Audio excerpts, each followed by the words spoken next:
Chapter 3, The Cellular Level of Organization, will be delivered by video lecture. Please watch the video as you would attend class, taking any notes that you need. Also remember to check Wiley Plus for homework assignments, and also check Wiley Plus for quizzes that may become due. Thank you, and I hope you find this informative. Chapter 3, The Cellular Level of Organization. So we've been moving our way up very slowly from a general introduction to human anatomy and physiology, to the chemical level of organization, and now to the cellular level of organization.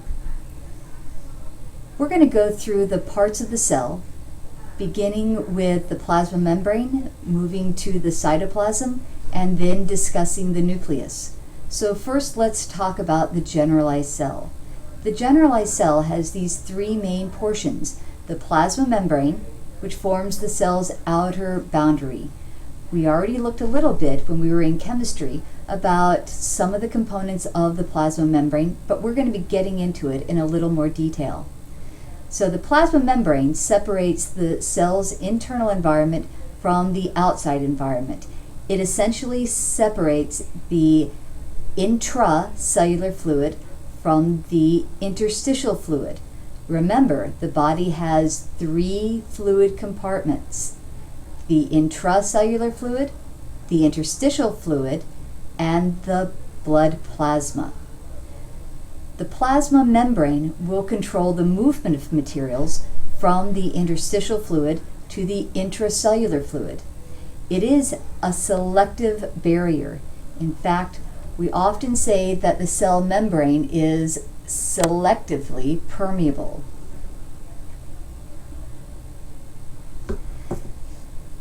In addition to controlling what enters and what exits the cell, we also, in the cell, say that it plays a role in cellular communication.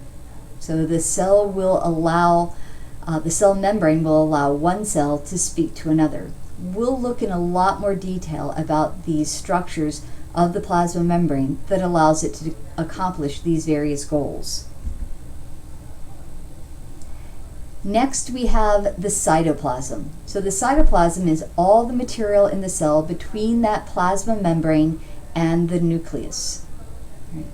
It includes two main portions that are mixed together. First, the cytosol is the fluid portion. This is mostly water. This is specifically what we refer to as the intracellular fluid. Mixed within the cytosol, we have all of the various organelles. Organelles are subcellular structures, so on their own, an organelle would not be considered alive. But the name literally means little organ, and just like an organ has a characteristic shape and function, organelles each have very characteristic shapes and specific functions. Organelles have the same shape and function, whether we're talking about human cells or frog cells or plant cells. The cells have the same types of organelles.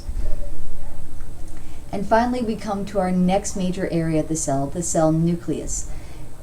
Many people consider the nucleus to be a very large organelle, but it's large enough of an organelle that we give it its own structure within the cell.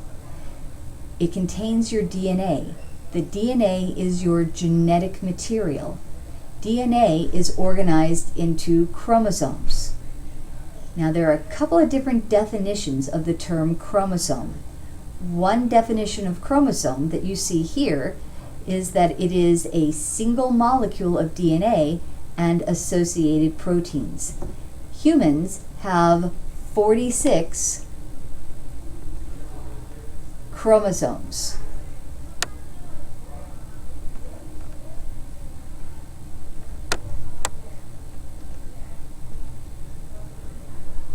Chromosomes in humans are paired. So they will be paired structures, and there are 23 pairs of chromosomes. So it's a single molecule of DNA, So you could also say that a human would have 46 molecules of DNA and some associated chromosomes. The chromosomes will contain the hereditary units called genes. Genes are essentially a location on an individual chromosome. Another definition that you often see for chromosome, we will talk about in more detail when we talk about cell division. A chromosome could also refer to a structural form of the DNA. When a cell is not actively dividing, the DNA of the chromosome is spread out. It's found as long, thin strands. When a cell gets ready to divide, the DNA condenses. That means it coils up around many of the proteins and forms very distinct structures that are smaller, and those may also be called chromosomes. So it's important to figure out what type of chromosome a person is talking about from the context. So here's our generalized body cell. You can see that on the surface we do have this plasma membrane. So we have the plasma membrane out here on the surface. It's going to separate what is inside the cell from what is outside of the cell. We have all of the material in between. So all of this material in between right here, that is the cytoplasm. And then finally we have the nucleus. So here you can see the nucleus outlined in red, a very large organelle, but a very important organelle, important enough that we give it its own level of organization within the cell.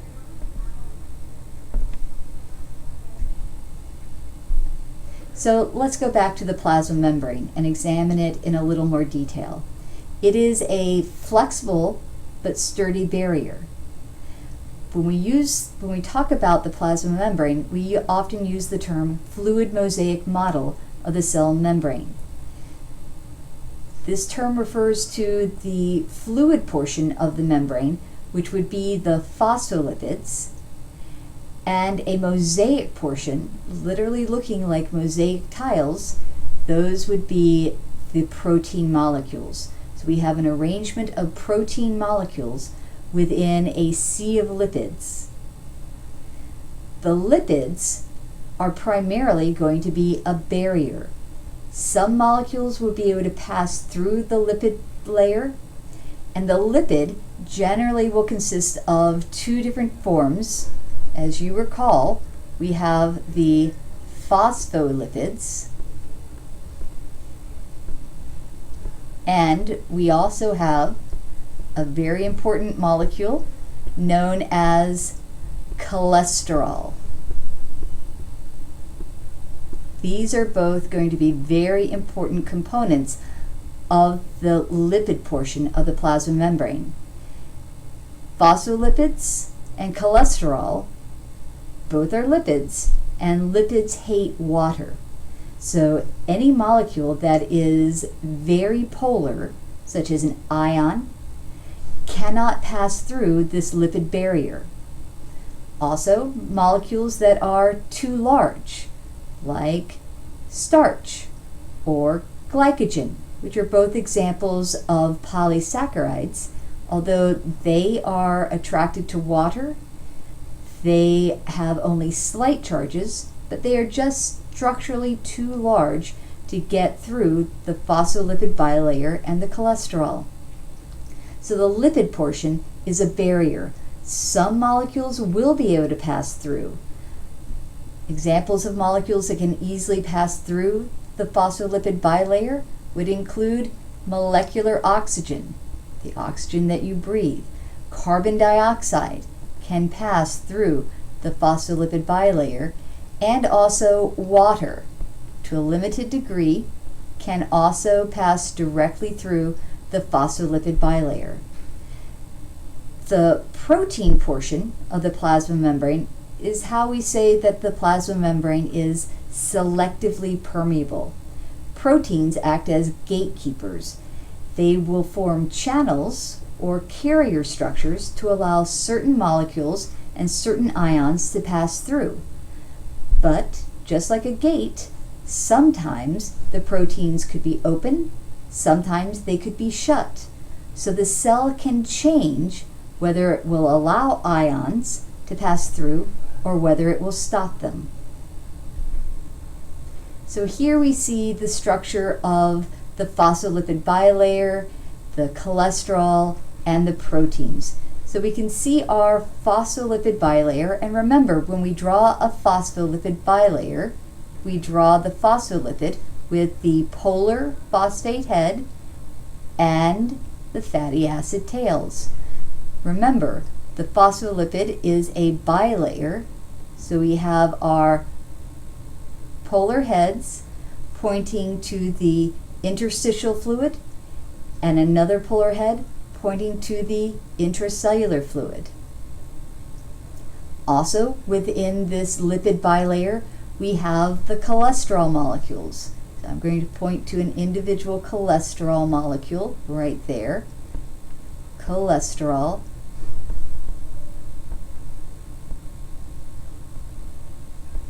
You can see that it's found in between some of the fatty acid tails of the phospholipid bilayer, and it helps to secure the phospholipids together. It adds a little bit of stability to the cell membrane. So that forms the phospholipid bilayer, and the cholesterol forms the liquid portion of the fluid mosaic model of the cell membrane. Now we can see the proteins that are embedded in this liquid. The proteins act as the mosaic portion of the fluid mosaic model of the cell membrane. There are proteins that are integral. Right? If it's an integral protein, that means that it is literally a portion of the lipid bilayer. It could either extend halfway into the lipid bilayer, or it could go all the way through the phospholipid bilayer. If it does go all the way through or spans the entire lipid bilayer, we call it a transmembrane protein, and most proteins are transmembrane proteins. So here you can see one example of a transmembrane protein. You can see that that protein goes all the way through the phospholipid bilayer. However, there are some proteins that are peripheral. That means they're only found on the inner surface or outer surface, but do not actually go into the phospholipid bilayer. These are often attached to molecules that are integral or that are transmembrane. So here we can see an example of a peripheral protein. Now you may notice that many of these proteins have structures attached to them. For example, this protein right here has a structure that is attached to it. Those structures are carbohydrate groups. So many simple sugars or many monosaccharides bonded together, and they have these unusual three-dimensional shapes. For example, some of the carbohydrate portions could look like a Y. Some of them could have multiple prongs coming off of them, or even more branches. These are going to help in a number of ways. Sometimes they will provide sites for other molecules to attach. Sometimes the glycoproteins may indicate that this is one of your cells. We all have different glycoprotein structures that look different from each other. And as you can see, there's an incredible variety to this structure. So, let's look at some of the functions of the membrane proteins. Some of the integral proteins are ion channels. That means they will allow molecules to pass through them. Many of these are also transporters, so they selectively move substances through the membrane. So remember, Proteins often act as the gatekeepers, deciding what can enter a cell and what can exit a cell. Some of them are also receptors for cellular recognition. A ligand is a molecule that will bind to the receptor. So, for example, proteins have often very complicated three-dimensional shapes. Here we can see a protein, and I'm going to draw an area on the protein. So that would be a protein. Because they have these complicated three-dimensional shapes, we can find other molecules that have the ability to fit those shapes and bind to them. So if we had a ligand shaped like this, like a little diamond, a ligand is a molecule that binds to a receptor. That ligand would be able to fit into that protein. So we would have a ligand binding to a protein, and that would cause a change to occur to the cell. Sometimes these proteins might be enzymes. Enzymes are proteins that speed up chemical reactions. They catalyze the chemical reactions. So if that little diamond-shaped ligand was actually a substrate in an enzyme-catalyzed reaction, you might have a transformation and a different product produced. Many of the membrane proteins may be cell identity markers. These are the ones that will allow the cells to identify cells belonging to you versus cells belonging to other individuals. In fact, there's a group of proteins with glycogen on them, so glycoproteins, that we call the major histocompatibility complexes. Major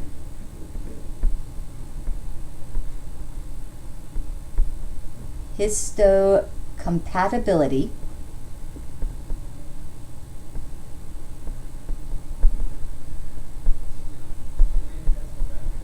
complexes, or we call these the MHCs for short. Now, let's look at this term histocompatibility. Histology is the study of cells. A histology slide is a slide, a microscope slide, where you can look at the cells using a microscope. Compatibility means gets along with. So a histocompatibility complex would be a cell identity marker. They indicate the cells that get along with each other, all the cells of your own body. So here's a nice graphic that you can also find in your textbook that indicates the functions of these membrane proteins. Right? We can see that some act as ion channels. So we can see in these ion channels, ions or structures are allowed to flow into or out of the cell. Some will be carriers, so different types, often very large molecules, will be able to be moved into or out of the cell. These are often known as transporters. Receptors, and here you can see the ligand attaching to the shape of a protein. Many will be enzymes, so we have a substrate coming in and then a product coming out, products being produced. I didn't mention this one before, but sometimes these proteins will help link structures inside the cell to structures that are outside, often involved in linking two cells together. And finally, as I said before, the MHCs, these major histocompatibility proteins, often forms of glycoproteins that will allow you to distinguish cells that belong to you from cells that belong to someone else. So an important concept associated with the membrane is how do materials move into or out of the membrane. The cell is either permeable to certain substances or it is impermeable. Remember, the basic permeability is associated with the phospholipid bilayer. The phospholipid bilayer is a barrier to movement. The lipid bilayer, as we've already seen, is permeable to oxygen, carbon dioxide, and water, and other types of lipids, such as steroids. But it is impermeable to larger molecules that are somewhat polar, like glucose is somewhat polar. Since the lipid bilayer is a barrier, the cell has to have a mechanism for moving materials into and out of the cell, and that's the responsibility of the transmembrane proteins. They could be either a directly opened channel or a transporter that will allow certain materials like glucose or ions to pass through the membrane. So, movement of material into or out of the cell could either be a passive process or an active process. A passive process means that you don't need power from chemical energy. You don't need the power from ATP. So you do not need ATP to power these passive processes. They're simply using concentration gradients. So in a passive process, material is going to move down a concentration gradient.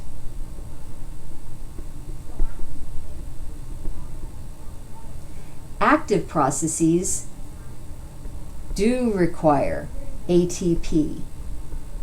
ATP is the common form of cellular energy. So a cell uses this energy from the breakdown of ATP to move material across the membrane, and usually it's going to be against a concentration gradient. So a passive process will move material down the gradient. An active process will move material against the gradient. Diffusion. Diffusion is the most common passive transport mechanism. Diffusion is simply the movement of material down the concentration gradient. So you can see in this illustration, at first you have a strong concentration of a dye molecule at the bottom of this graduated cylinder. So we have a high concentration at the bottom and a low concentration at the top. Soon, the dye particle will start moving generally down that concentration gradient until it is evenly distributed throughout the graduated cylinder. There are several characteristics that will determine how fast this diffusion occurs. The first is the steepness of the concentration gradient. So if you have a very shallow concentration gradient, material will diffuse slower. But if you have a very steep concentration gradient, material will diffuse much faster. Another determinant of diffusion is the temperature. Temperature is a measurement of the heat energy. So by increasing the temperature, you'll increase the general energy of the molecules. Remember, in diffusion, it is the kinetic energy of the molecules themselves that are powering diffusion. Also, the mass of the diffusing substance. The heavier the particle being diffusing through a material, the heavier it is, the slower. Next, the surface area. Now, this is where your cells in your body really can alter how fast diffusion will occur. For example, if you were looking at a cell lining your intestine, and it was just simply a cube-shaped cell, we had all sorts of particles getting ready to diffuse in. Those particles are limited. They are limited by this area, the area across which it will diffuse. However, if we change up that just a little bit, and let's say we add a cell with some villi on its surface, then if you look, you can see that the surface has a lot more area. So by increasing the surface area, you increase how fast the particles will diffuse across that membrane. And then also the diffusion distance. This just makes sense. If it has to diffuse farther, it's going to take a longer period of time before it comes to equilibrium. So there are all sorts of forms of diffusion involving the cell membrane. The first is known as simple diffusion. So in simple diffusion, a particle diffuses across the phospholipid bilayer. And remember, there's only a very small set of molecules that can diffuse directly across the phospholipid bilayer, including oxygen, carbon dioxide, and to a limited degree, water. Next, we have channel-mediated facilitated diffusion. So this diffusion is helped out by a transmembrane protein. That's where we get the term facilitated from. That means to help out.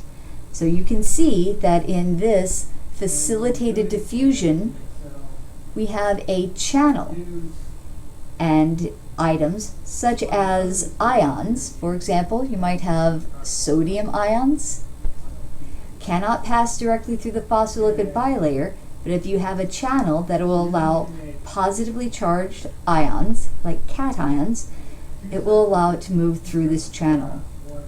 Finally, carrier-mediated diffusion. And in carrier-mediated diffusion, there is not a permanent channel through which the particle can flow. But anytime you add a structure to a protein, you will change the shape of the protein. So by adding this molecule to the protein, you will change the shape of the protein, may open up, and allow the molecule to leave on the interior of the cell. But in all of these, the particles are diffusing down their concentration gradient. Osmosis is a special form of diffusion. Osmosis is the net movement of water through a selectively permeable membrane from an area of higher water concentration to an area of lower water concentration. Right. Now, normally when we talk about concentration, we give the concentration in terms of the material dissolved in water. So, for example, I could put in a dividing membrane, and on one side of this dividing membrane, I might have a watery fluid containing sodium chloride, salt water, and let's say that this is 0.9% saline, sodium chloride. And on the other side, I put a solution that is 10% saline. So I'm giving you the concentration of the solute. But in osmosis, we're concerned with the movement of water through a selectively permeable membrane from an area of higher water concentration to an area of lower water concentration. So, which side of the membrane has a higher water concentration? That's right, the side that is 0.9% saline. We could essentially turn this number around on its head and say that this side of the membrane is 99.1% water. The other side of the membrane that has 10% saline we could essentially say that this was 90% water. It's always a good idea, if you're asked a word problem about osmosis, to draw it out. You often will be given the concentration of the solutes in the solution, for example, 0.9% saline or 10% saline. But if you're interested in which way the water goes, you have to figure out the relative water concentration. So always turn it around immediately to what the concentration of water is. Now we can easily see that this water can flow through the membrane down its concentration gradient. So the water will pass from one side to the other. It will pass from the area of 99.1% water to the area of 90% water. Water can pass through these plasma membranes in two ways. So far, I've only talked about it going through the lipid bilayer by simple diffusion. But remember, water is slightly polar. So it's slightly polar, but it's fairly small, so it can slip through the phospholipid bilayer, but not that well. There are also channels that will allow water to flow through fairly easily. These are known as aquaporins, which, as you can tell, literally means water pore, a water channel. So these are integral membrane proteins that allow water to pass through. There are several different types of aquaporins.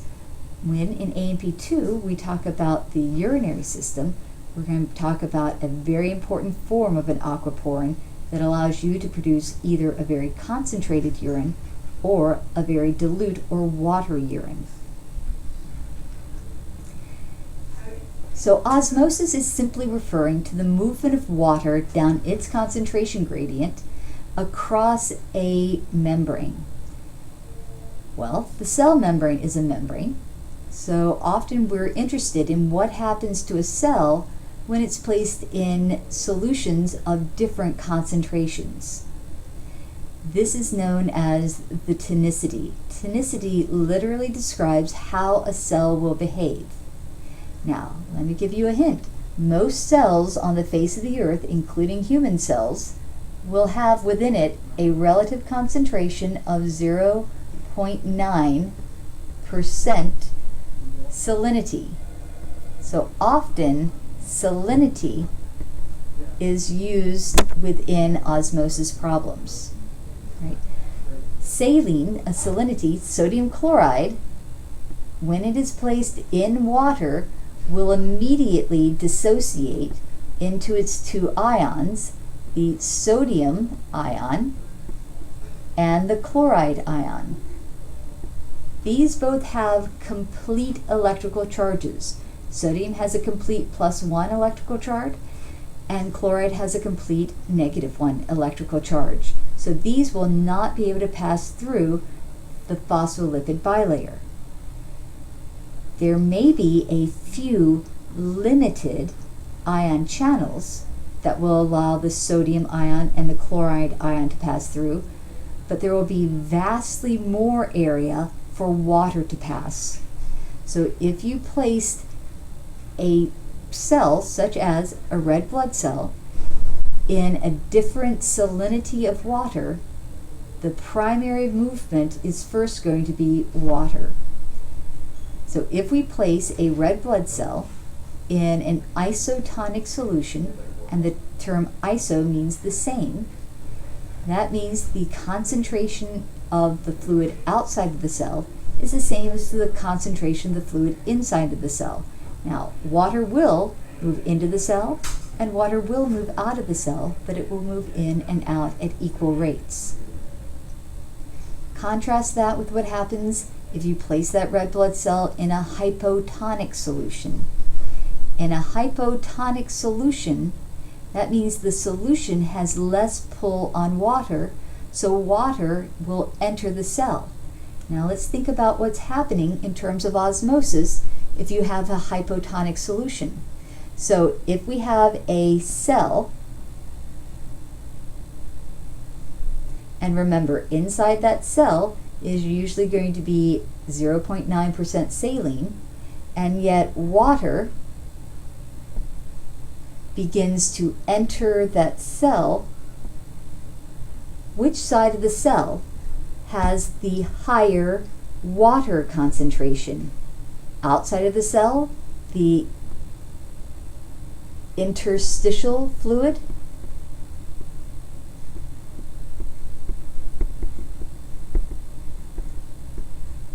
or inside the cell, and inside the cell would be the intracellular fluid. That's right. The interstitial fluid would have the higher water concentration. So that means that water will enter the cell. If it has a higher concentration of water, if you have a high water concentration,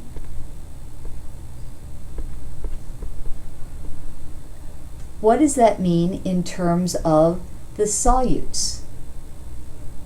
Yes, that means it has a lower concentration of the solutes. So in a hypotonic solution, water will enter the cell. Eventually, if enough water enters the cell could burst. In a red blood cell, this is known as hemolysis. Hemolysis. Hemolysis. Next, we see the situation of a cell in a hypertonic solution. So in a hypertonic solution, we have a cell, and this cell is going to continually lose water. So there will be a net flow of water outside of the cell from the intracellular fluid to the extracellular fluid. That means that the outside of the cell has a lower water concentration. What does that mean in terms of the solute concentration? Yes, it will have a higher solute concentration.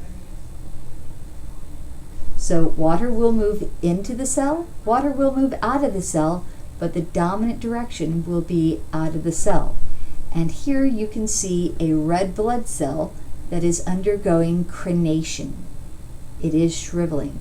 Some people think that that looks like the tips of a crown, and a crown is crenulated.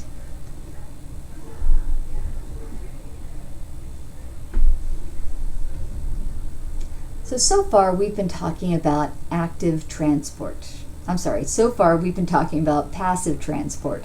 Passive transport would require molecules to move down their concentration gradient with only the energy of the chemicals themselves.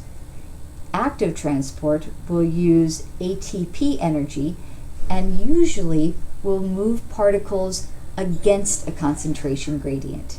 So the solutes are going to be transported from an area of lower concentration of the solute to an area of higher concentration of the solute.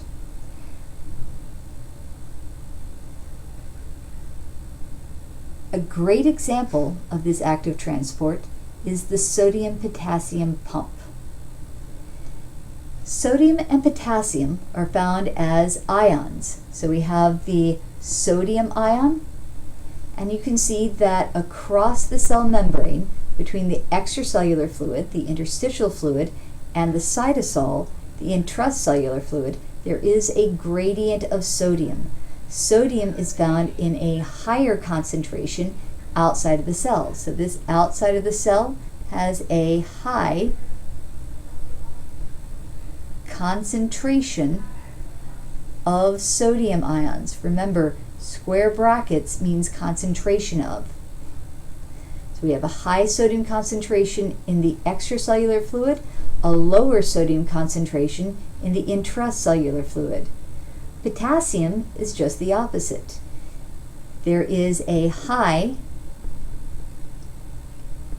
potassium concentration inside the cell in the cytosol or the intracellular fluid, and a low potassium concentration in the interstitial fluid.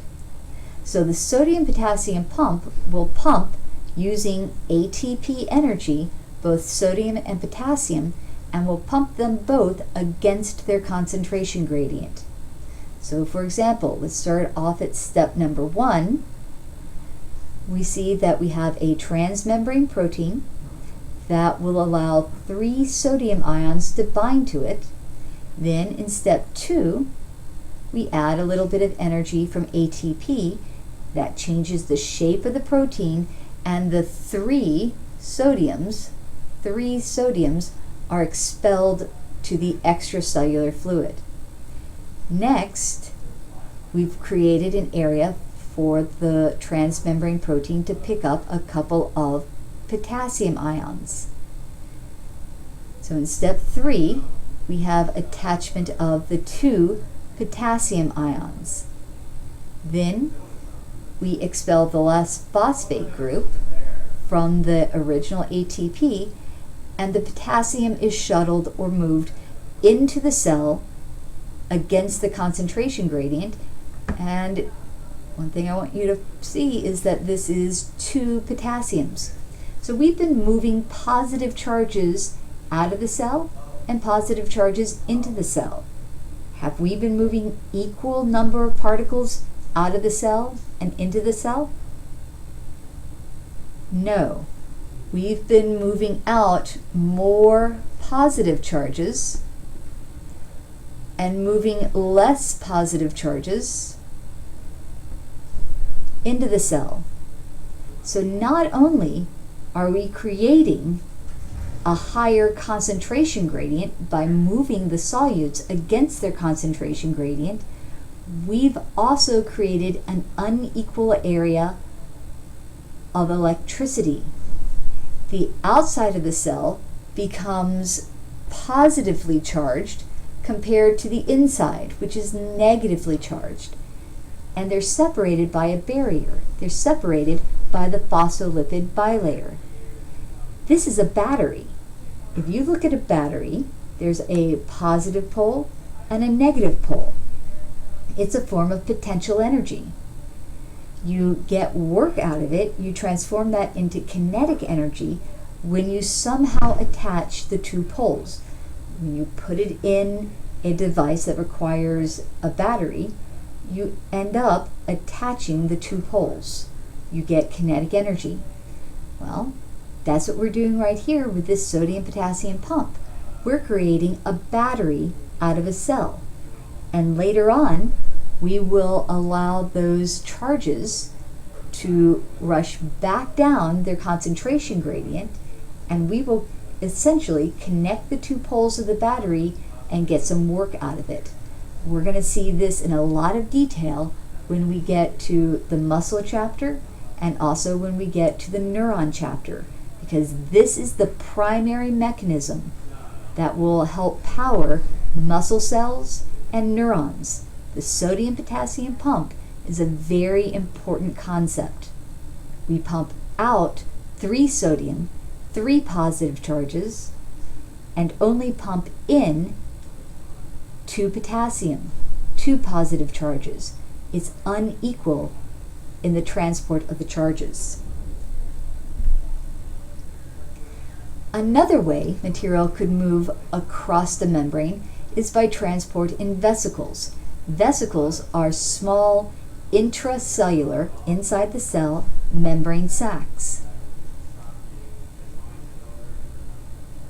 This is considered a form of active transport because it requires cellular energy to manufacture more membrane material. Endocytosis is the movement of material into the cell, endo, inside, cyto, the cell. Movement of material into the cell in a vesicle formed from the plasma membrane.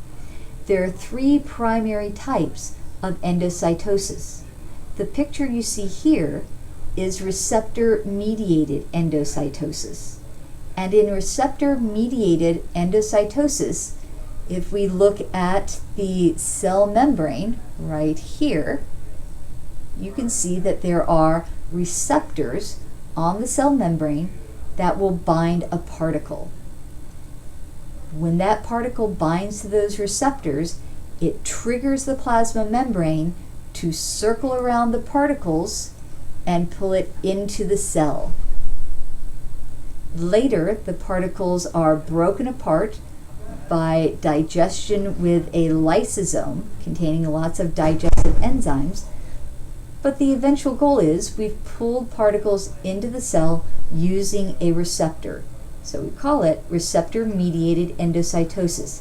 Sounds like a strange and complicated name, but really if you break it apart, each individual word makes sense. The next type of endocytosis, as we can see from this picture, is phagocytosis. And the term phago, P-H-A-G-O, literally means to eat. So this is going to be movement of a fairly large particle, like a microbe, like a bacterium, into the cell. The cell membrane will extend false arms, called pseudopods, out and surround the large particle and pull it into the cell. Then, similar to receptor-mediated endocytosis, a lysosome with its digestive enzymes will help digest the particle. Our final form of endocytosis is called pino or pinocytosis, and this literally means to drink. These are particles that are in solution. So the particles are dissolved, so they're in a solution. And a large section of this particle-rich solution is drawn into the cell. Once again, broken apart with a lysosome.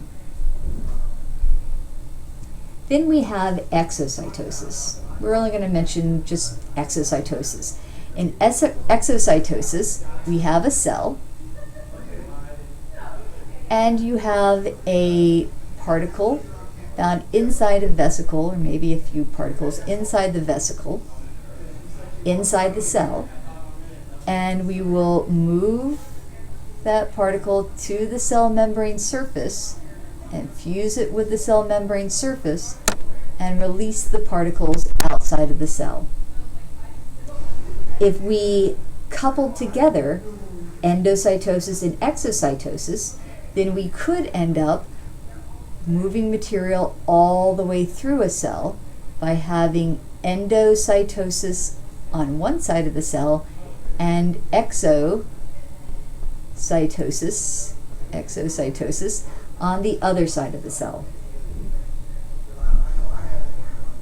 All right, so we've talked a lot about the cell membrane. Next, let's talk a little bit about the cytoplasm and the two main components of the cytoplasm. First, we have the cytosol. That's the intracellular fluid. It surrounds the organelles. It helps suspend the organelles. There's lots of chemical reactions that occur here because remember, it's primarily made out of water, and water is really important for most metabolic reactions in the body. Many of these reactions will be to release energy. The energy from these reactions, and these would be, remember, exergonic reactions.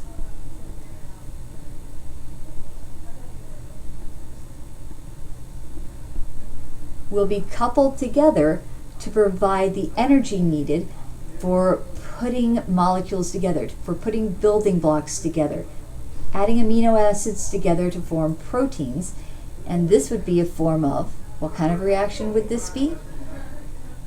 An endergonic reaction. So we couple together the exergonic reactions and the endergonic reactions. Now, also found within the cytoplasm are the organelles. I've already talked about those a little bit. They have specialized structures and functions. They operate sort of like little organs inside the cell.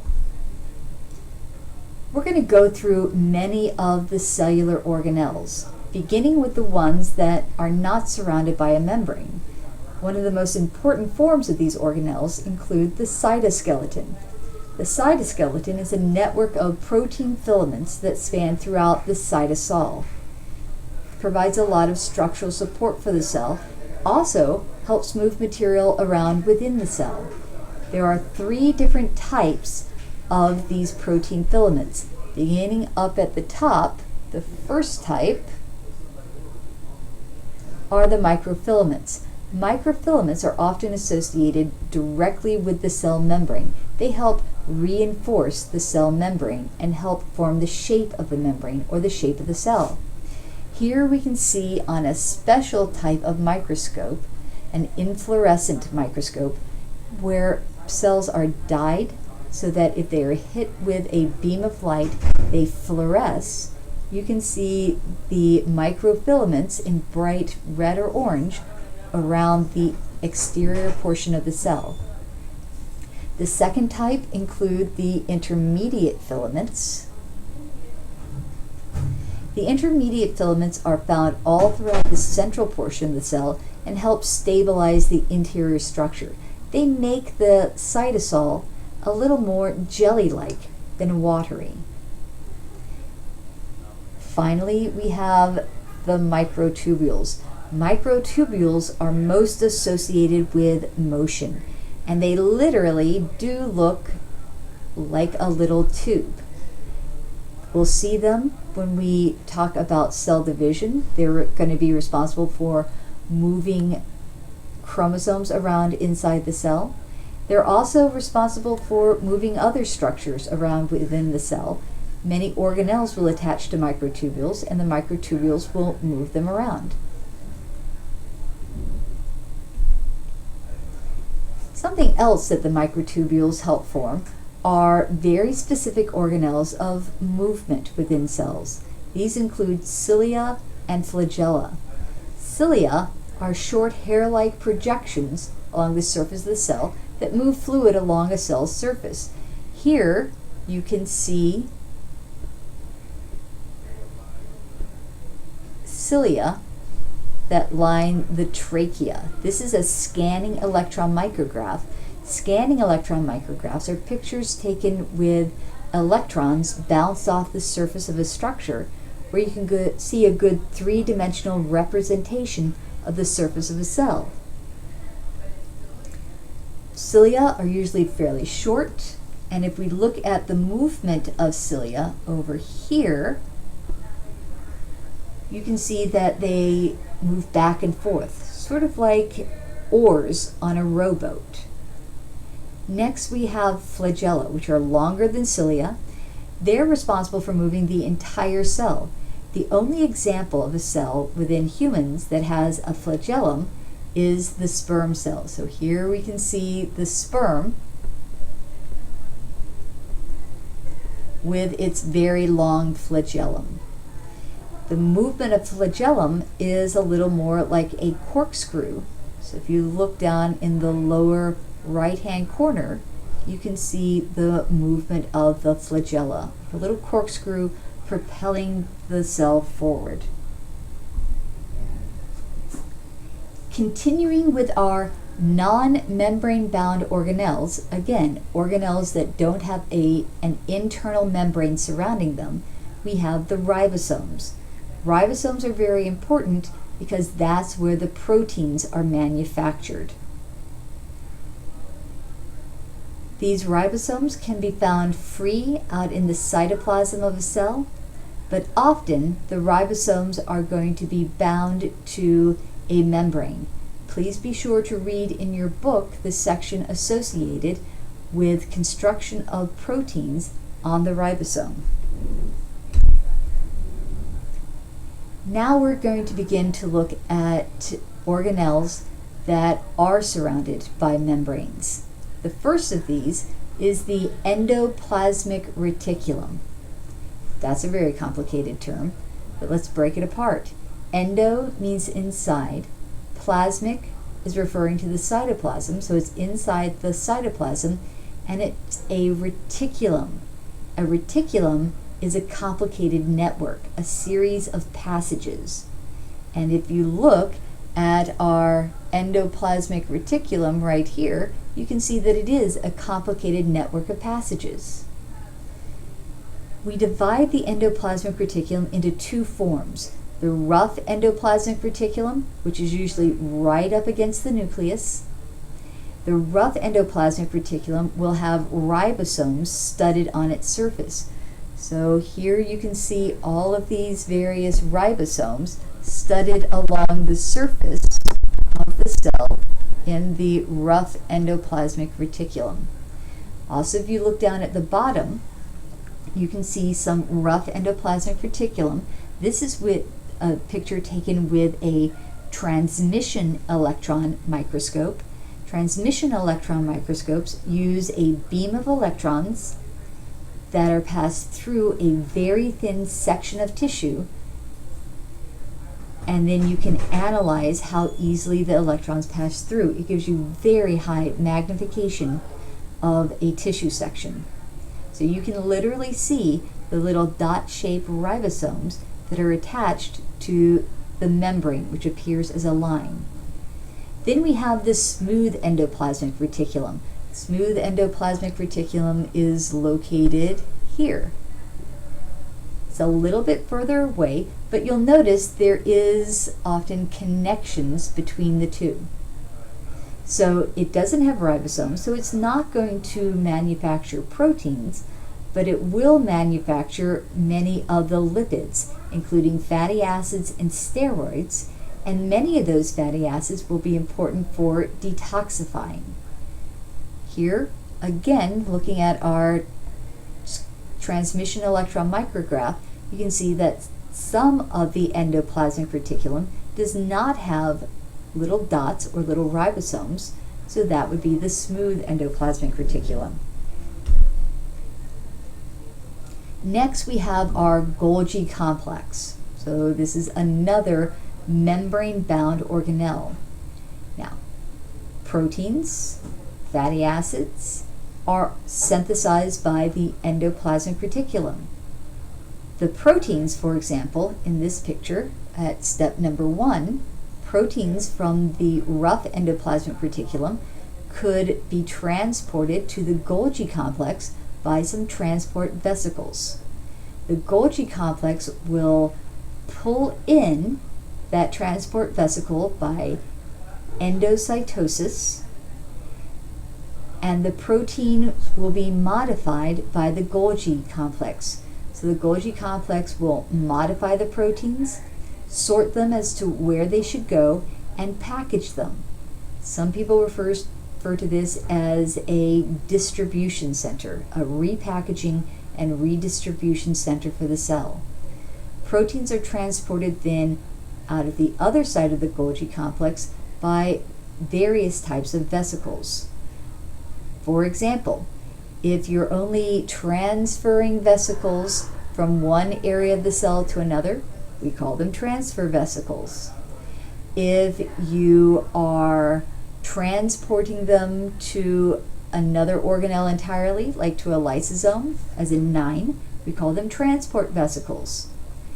If, as in number 7, you're producing something that will be secreted out of the cell, we call those secretory vesicles.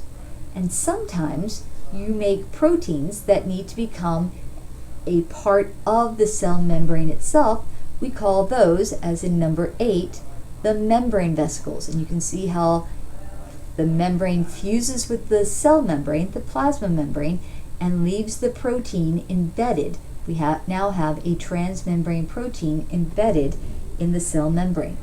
So the cell has the ability to change the proteins that are found in the cell membrane. Lysosomes, another membrane-bound organelle that we've been mentioning a little bit so far. Lysosomes contain very powerful digestive enzymes. Why would you want to keep these digestive enzymes protected from the rest of the cell? That's right.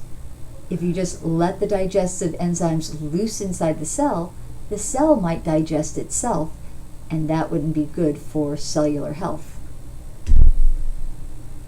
Mitochondria. Mitochondria are very important membrane-bound organelles. In fact, they have two membranes, an outer smooth membrane and an inner highly folded mitochondrial membrane. Mitochondria are often called the powerhouses of the cell, and they are responsible for generating most ATP energy. Now, not all ATP energy is generated in the mitochondria. There will be some that can be generated in the cytosol, in the cytoplasm. So most ATP energy that your cell creates is manufactured in the mitochondria. Some ATP will be found or be made out in the cytosol, the cytoplasm. So if you need a lot of ATP, like in a physiologically active cell, you probably will see more mitochondria. And when cells become increasingly active, you start seeing the cell self-replicating those mitochondria. For example, if you're a couch potato and you don't use your skeletal muscles that much, you're going to have the minimal amount of mitochondria in your skeletal muscles. But if you are an athlete, if you're very active and use your skeletal muscles often, then you will have more mitochondria in your skeletal muscles. Another really cool thing about mitochondria is that they have their own DNA. It's a form of a DNA molecule that looks very much like bacterial DNA. And these are inherited only from your mother. Sperm cells have very little cytoplasm and no organelles. Sperm cells are essentially a mass of DNA. So you would only inherit these mitochondria from your mother, so you often may hear something called maternal DNA. It's maternal mitochondrial DNA. And then we come to our last major section of the cell. Remember, the cell has three important sections: the cell membrane, the cytoplasm, and the nucleus. So the nucleus is a very large structure, very important for controlling the activity of the cell. Nuclei may be spherical or they might be oval shaped. Usually, if you're looking at a light microscope slide, it may be one of the only structures you can physically see inside the cell. The nucleus is surrounded by some membranes. We call it the nuclear envelope because it's a double membrane. Two phospholipid bilayers that separate the nucleus from the cytoplasm. The nucleus needs to protect your DNA from anything that might happen to it. Cytoplasm is usually very metabolically active, and the DNA might become damaged. So most of the time your DNA is kept inside the nucleus, protected from any chemical reactions that are happening in the cytoplasm. The nuclear envelope has nuclear pores because sometimes you do need material to pass into or out of the nucleus. But these nuclear pores are guarded. There are cells that surround the nuclear, not cells, I'm sorry. There are molecules that surround the nuclear pores that will control what can enter or exit the nucleus. The nucleolus is a structure inside the nucleus where most of the ribosomes are manufactured. So the ribosomes are manufactured in the nucleus, and then they pass out of the nucleus to the rest of the cell. So a really important thing that the nucleus contains will be your chromosomes, those long molecules of DNA combined with protein molecules. So how many molecules of DNA does a human have? That's right, 46 total. How many pairs do we have? That's right, 23 pair.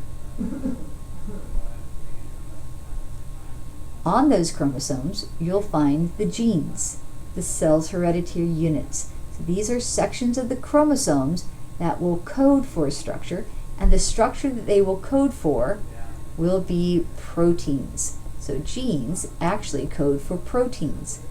And remember, a really important function of many proteins is as an enzyme.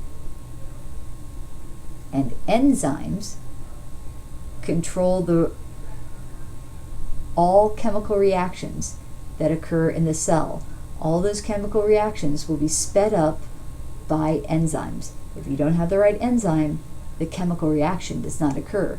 So in this way, your DNA controls the cell indirectly by control through enzymes. So here we can see a picture of a nucleus. If you look carefully, you can see the nucleus with the rough endoplasmic reticulum attached to it from the outside. We can see the double membrane, so when you look at the details of the nuclear envelope, you can see the double membrane with the very well guarded nuclear pore, allowing some material to pass in and out. We can see the nucleolus right here, but here's a word we haven't seen before. It's called chromatin.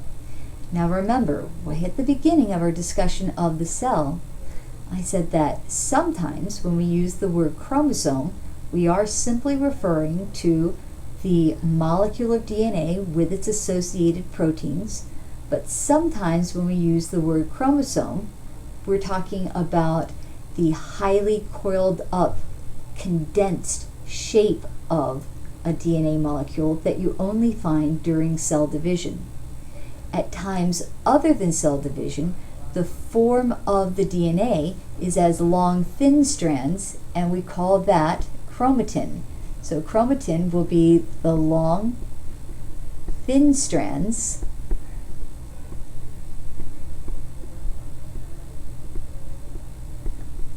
of DNA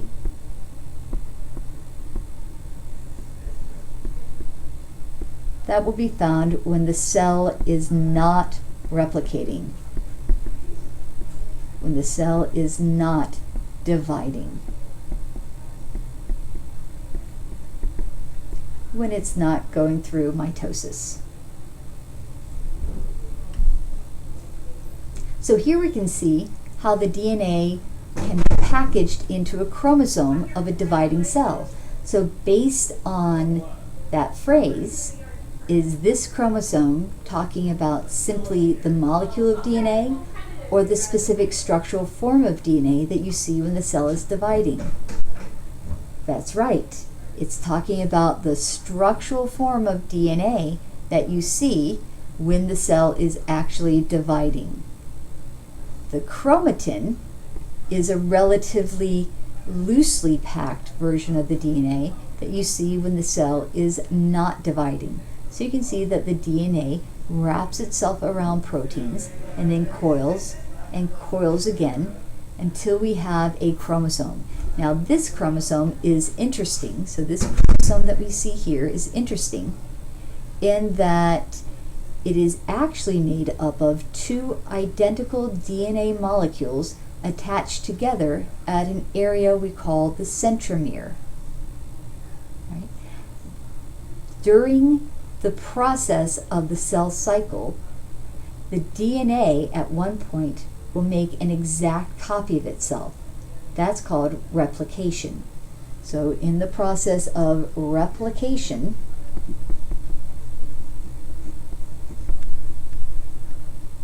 the cell, the DNA, makes a copy. So we start off with one molecule of DNA and we end up with two molecules of DNA of the same chromosome. Those two molecules of DNA remain attached to each other at this structure we call the centromere. So when the DNA coils up to form the structure we call a chromosome, it's going to have two portions to it.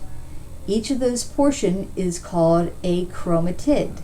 So you can see that this DNA molecule, this chromosome, has two chromatids. And in the process of cell division, eventually it will separate at the centromere, and then one newly formed cell will have one chromatid, one newly formed cell will have the other chromatid. So let's go ahead and talk a little bit about somatic cell division. Now, first off, let's hit this term somatic. We're going to use this term a lot in the future. The term somatic literally means body. So this is body cell division. All cells in your body other than your sex cells that are found in your testes or your ovaries. So the cell cycle is a sequence of events where a body cell, a somatic cell, can duplicate its contents. So it will duplicate the DNA, it will make a lot more organelles, and then divide into two. So human body cells, human somatic cells, have 23 pairs of chromosomes for a total of 46.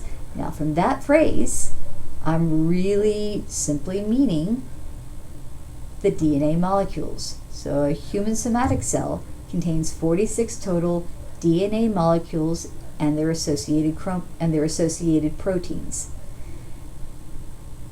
The two chromosomes that make up each member of a pair, so remember they're paired up, are called homologous chromosomes. Homologous chromosomes contain similar genetic information, but it doesn't have to be identical.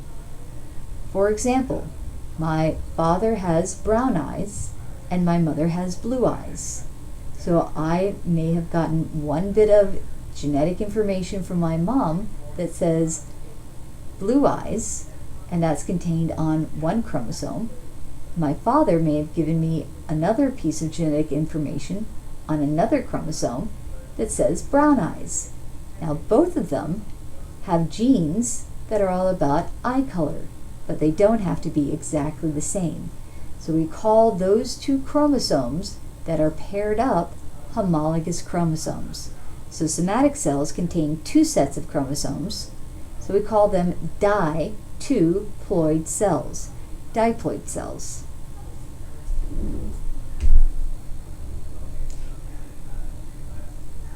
In the cell cycle, we have two main phases, interphase and the mitotic phase. So we have interphase and the mitotic phase.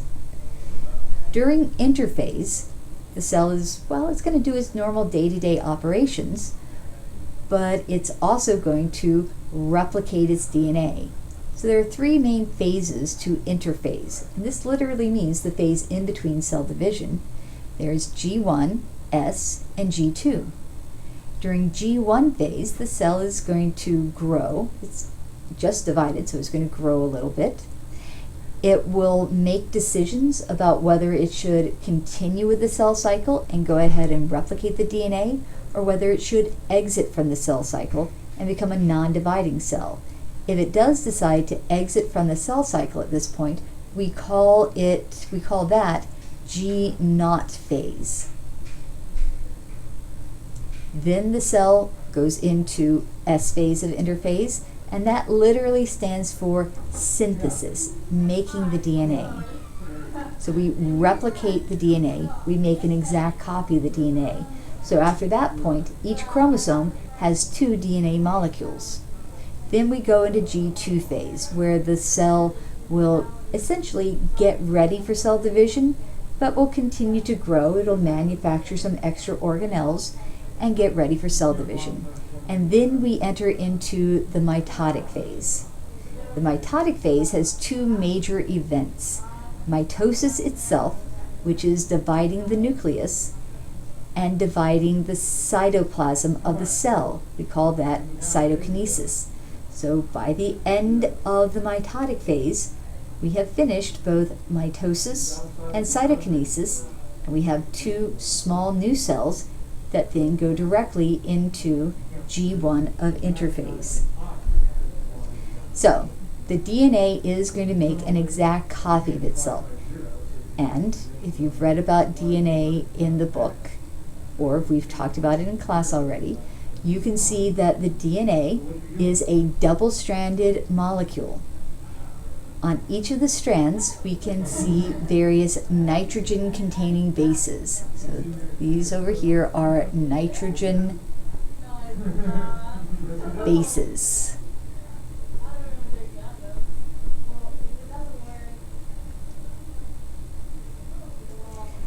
The 4 different nitrogen bases of DNA include adenine, guanine, thymine, and cytosine. And these bases pair up in what we call complementary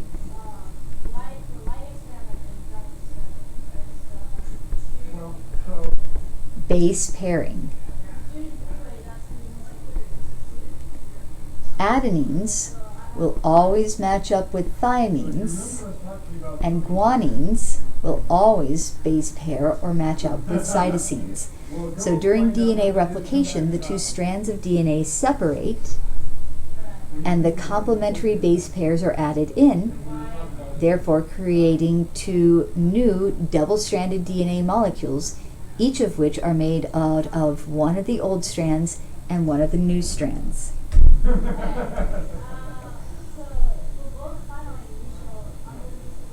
Now let's talk about mitosis. Mitosis is divided into 4 main phases. Prophase is the phase in which the chromatin fibers, the long thin strands of DNA, physically condense into the chromosomes. Usually the nuclear envelope also breaks apart, and you can at this point physically see the chromosomes, but they'll be masked up in the area where the nucleus used to be. Also during prophase, a structure called the spindle begins to form. The spindle is made out of microtubules which will attach to the chromosomes and move them to the center of the cell, which leads us to our next major phase of mitosis, metaphase. In metaphase, the microtubules are aligned along the center of the cell, the metaphase plate, by the centromeres. So the chromatid pairs line up along the metaphase plate, being pulled there by the microtubules of the spindle. During anaphase, the chromatid pairs split apart. So we would have started off with a duplicated chromosome made of 1 and then 2 chromatids. And in the process of anaphase, those 2 will split away from each other and begin to move towards the opposite sides of the cell. Telophase is essentially the opposite of prophase. The DNA is now at the 2 ends of the cell, and new nuclei begin to reform. The DNA relaxes from the chromosome form back to the chromatin form, and the structure of the nucleus begins to reform. Now remember, we also have to accomplish cytokinesis, and this will overlap with mitosis. It's not mitosis then cytokinesis. Mitosis and cytokinesis overlap with each other, but this is going to divide up the cell's cytoplasm. Remember, during the last phase of growth in interphase, the cell made a lot of new organelles, so that the newly formed cells would have some of each of the organelles. So this usually begins in late anaphase with the cell elongating a little bit, and then the plasma membrane will begin to be pinched along the middle, forming a structure called a cleavage furrow, which will keep getting deeper and deeper until the cell eventually will split into 2 daughter cells. Usually the cleavage furrow is very deep as we get into telophase. Interphase then will begin when cytokinesis is complete. So here we can see the phases of mitosis, beginning up at the top with 1, which may be a little bit off of this video, but you can still see that it is interphase. The cell is perfectly formed. Then we go into 2, which are 2 views of prophase. You can see that you can distinctly see the chromosomes. They're masked where the nucleus used to be, but you can see the fiber structure of the chromosomes. Then the spindle will pull the chromosomes to the center of the cell in 3, where you can see all the chromosomes lined up along the center of the cell. That's metaphase. And then we go into 4, which is anaphase. So the cell elongates a little bit, and you can see on the right side of 4, it looks like the chromosomes are just a little bit separated. And then on the left side of 4, that's a classic looking anaphase, where you can see the 2 sets of DNA heading towards the opposite sides of the cell. And then as we move up into 5, the DNA is at the 2 poles. You're going to begin to reform the nucleus, and cytokinesis is almost complete. But you can still see there's a little bit of a connection of some fibers in between the newly forming cells until we get up to 6, where we have 2 completely newly formed cells, each with a distinct nucleus and surrounded by an intact cell membrane. Now, so that was somatic cell division, body cell division. But we also need to divide the cells for reproduction. So during sexual reproduction, each new organism is formed from union of gametes, sperm or egg, from each parent. That's fertilization. So, the sperm and the egg are formed through a type of cell division called meiosis. It occurs only in the gonads and produces the gametes, the sperm or egg. The key about meiosis, however, is that we have to reduce the total number of chromosomes.